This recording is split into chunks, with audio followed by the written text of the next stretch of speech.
Анда ыйык касиеттүү экен. Өзүн өзү эмдеп, өзүн өзү дарылап, бирине бири жаман айтпай.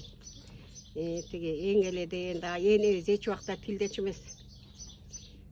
Какмар деп ушинтип тилдечи. Ой тукум өскүр. Тигини тинтпейсиң, муну минтпейсиң деп.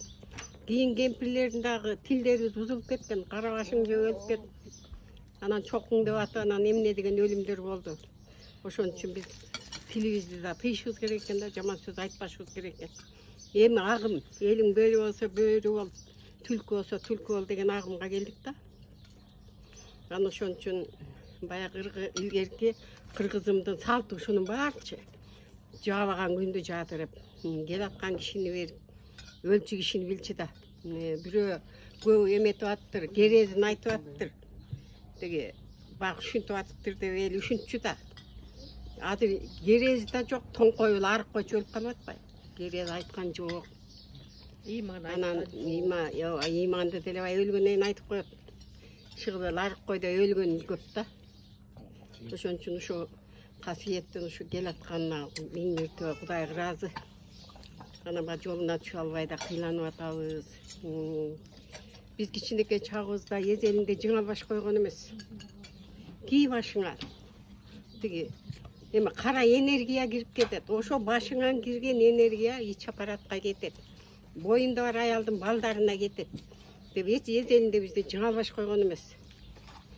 Анан кийин азыр баарың жыңалбаш жүргөндө мен ушу жүрөгүм сыздайт да таңгыра ушуп ушу кара энергия кирип кетсе, анан курсакта бала доорлуу болуп атпайбы? Кенедей бала таптуулугу көбөйөт деген эмне деген ушундук?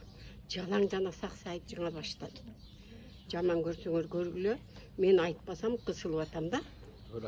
Анан кийин эркекче шым кийип аласыңар. Муну да Кудай сүйбөйт экен. Эркектин өзүнө койгула деп атат. Азырчы, мисалы мен Манастын уюмуна көп барам.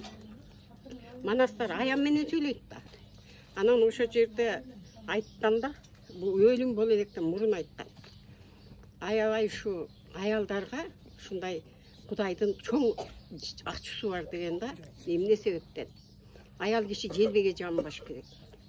Желбеге жамынган элге деп. Бир жеңин койсо элге, эки жеңин эмесе эрге деп. Аябай кыргыздардын ырымдары ушундай кыйын да, күчтүү.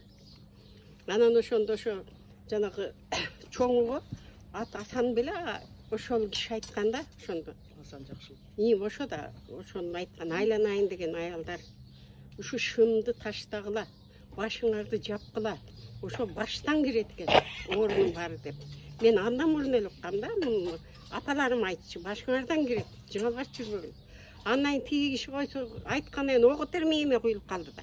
Анан баарың жыңалбаш момундай касиеттүү жерге келесиңер. Эми бул ким болсо эркек да, силерге айта албайт.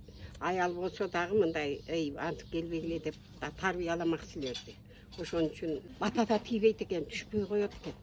Жана кара кийим кийип келгенде дагы бата өтпөйт экен кыздар. Анан жаман көрсөңөрдү айттым, жакшына башыңарды жапкыла. Көп мен энем ушинтип бизди жыңалбаш койгон эмес да. Жанагы курсакта бала доорлуу түшүп атпайбы, ушу төбөдөн кирет дейт бар. Эркектер деле баштарын жыңалбаш жүрбөш керек да, ошо төбөдөн кирет экен. Ошондой эмелерди эметип атам, эми уулумдуку дагы баарыңарга эме болуп, мына ооругандар жакшы болуп атасыңар. Жол ачылгандар ачылып атат. Эми Кудайым эм кылып.